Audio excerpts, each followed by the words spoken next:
Of. तो most important element है sulphur, तो इसके बारे में आज हम पढ़ लेते हैं। तो बने रहिए आप हमारे साथ में केमिस्ट्री पाठशाला में।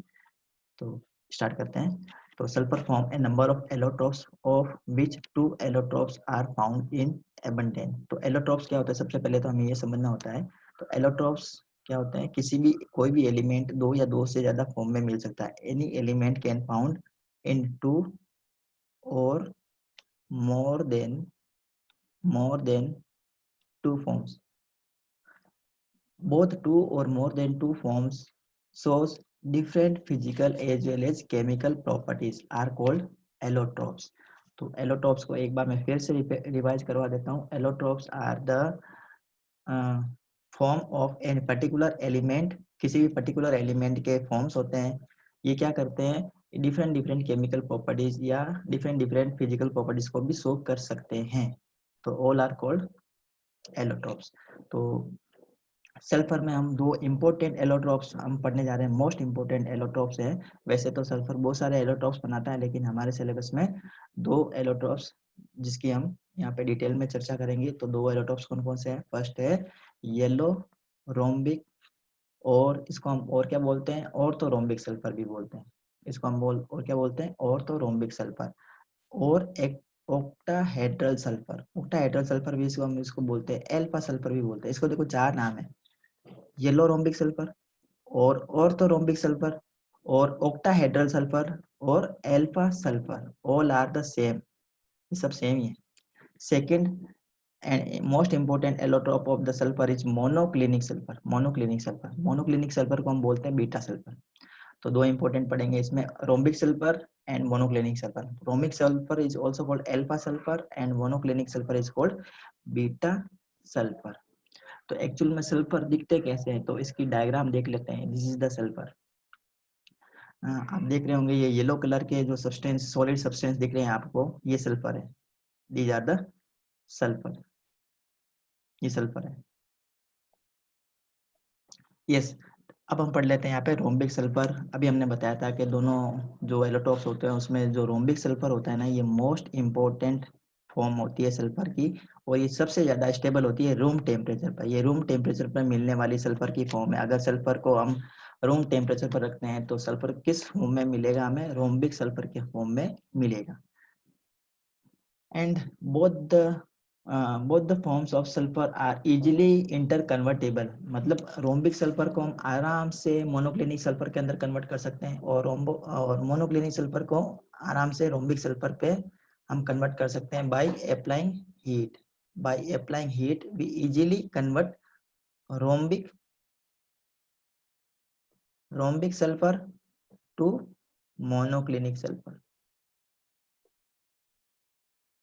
मोनोक्लिनिक सल्फर, अगर रोम्बिक सल्फर को हम हीटअप करते हैं मोर देन 369 केल्विन पे, if we heat rhombic sulfur, the temperature is if the temperature is higher than 369 Kelvin, then rhombic sulfur convert into monoclinic form. And if we decrease the temperature of the monoclinic sulfur below 369 Kelvin, अगर 369 kelvin से temperature कम कर देते हैं monoclinic sulphur का, तो किस में convert हो जाएगी, रोम्बिक सल्फर में कन्वर्ट हो जाती है। तो रोम्बिक सल्फर और एल्फा सल्फर, तो इसका सबसे पहले हम प्रिपरेशन पढ़ लेते हैं। इसको प्रिपरेशन कैसे करते हैं, बहुत ही सिंपल वे में मैं बता देता हूँ।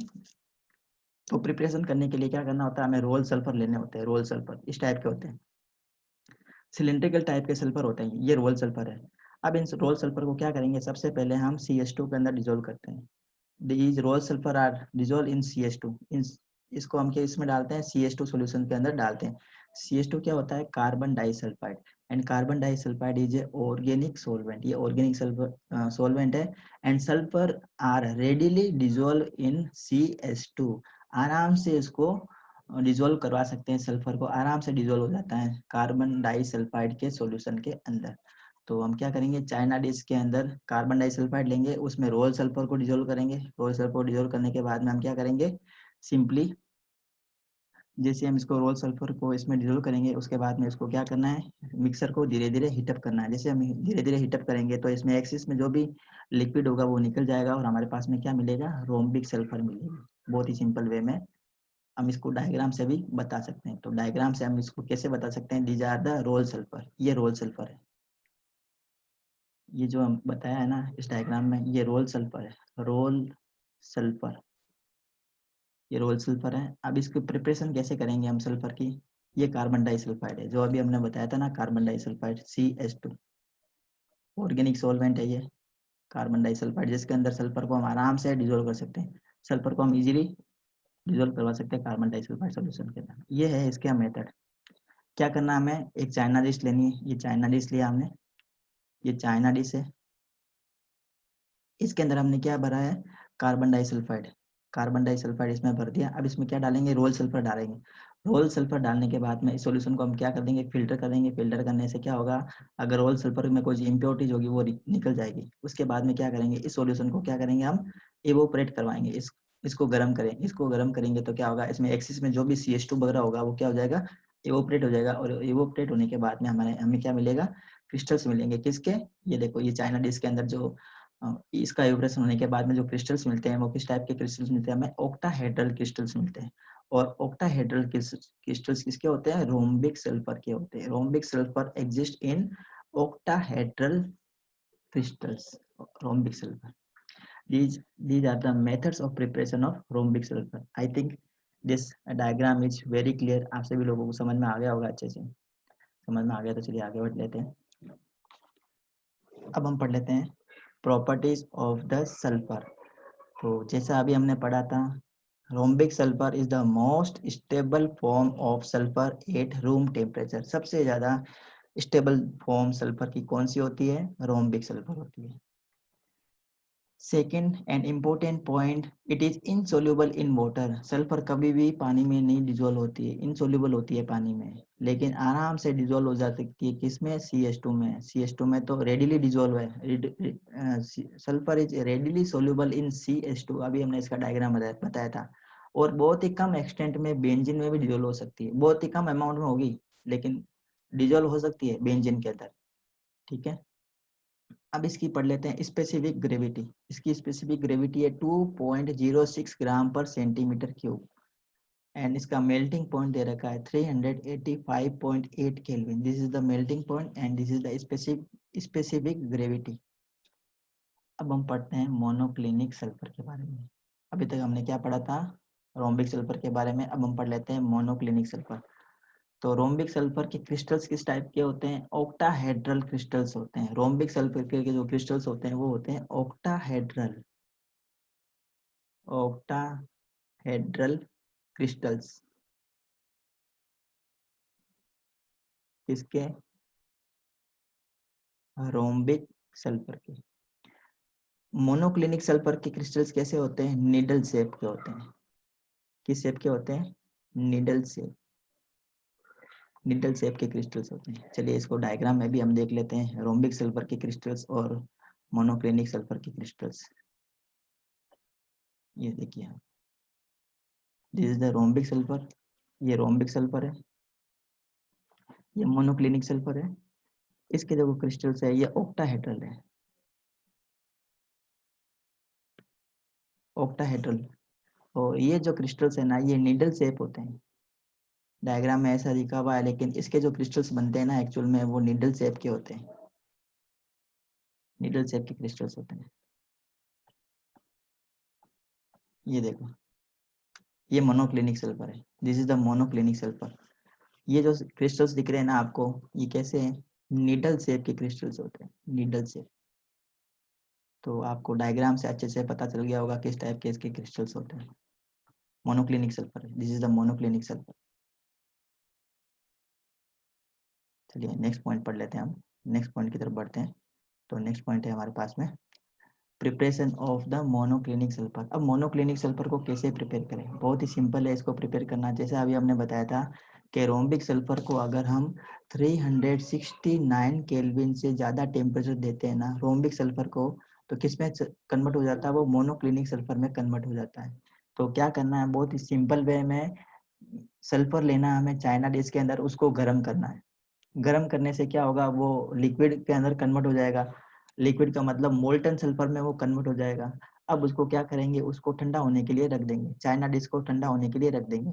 सबसे पहले चाइना डिश लेंगे, उसमें सल्फर डालेंगे, सल्फर में हम रोम्बिक सल्फर ले लेंगे, उसको गर्म करेंगे।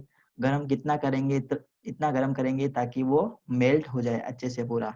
मेल्ट होने के बाद हमें मोल्टन सल्फर मिलेगी, उसको ठंडा होने के लिए रख देंगे। जैसे हम उसको ठंडा होने के लिए रखेंगे तो उसके ऊपर एक पपड़ी जम जाएगी, एक पपड़ी आ जाएगी। जैसे जब हम दूध को ठंडा होने के लिए रख देते हैं तो उसके ऊपर एक पपड़ी आ जाती है ना, मलाई आ जाती है, उस टाइप की इसके ऊपर एक पपड़ी आ जाएगी। उसको हम क्या करेंगे, उस क्रिस्ट के ऊपर हम 2 होल कर देंगे।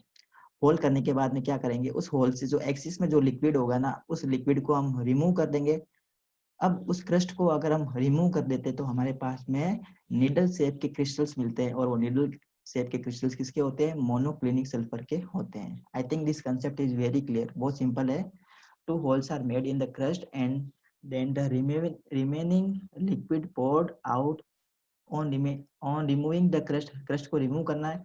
निडल शेप के क्रिस्टल्स हमें मिलेंगे, और निडल शेप के क्रिस्टल्स किसके होते हैं, मोनोक्लिनिक सल्फर के होते हैं।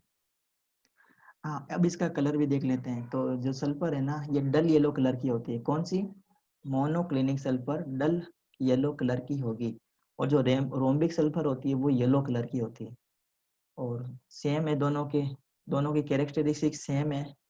रोम्बिक सल्फर भी CH2 के अंदर डिजोल्व हो जाती है। मतलब कोई भी सल्फर हो, कोई भी फॉर्म हो एलोट्रोप का, सल्फर का, हमारे सिलेबस में सिर्फ 2 ही एलोट्रोप्स के फॉर्म पढ़ने हैं, rhombic sulphur and monoclinic sulphur. अलग अलग टाइप के सल्फर होते हैं, प्लास्टिक सल्फर भी होती है, वो आप लोगों के सिलेबस में नहीं है।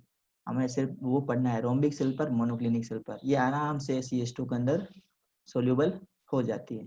स्पेसिफिक ग्रेविटी है मोनोक्लिनिक सल्फर के लिए 1.98 ग्राम पर centimetre cube, and melting point of monoclinic sulfur is given 393 Kelvin। तो ये आपको पॉइंट ध्यान रखना है।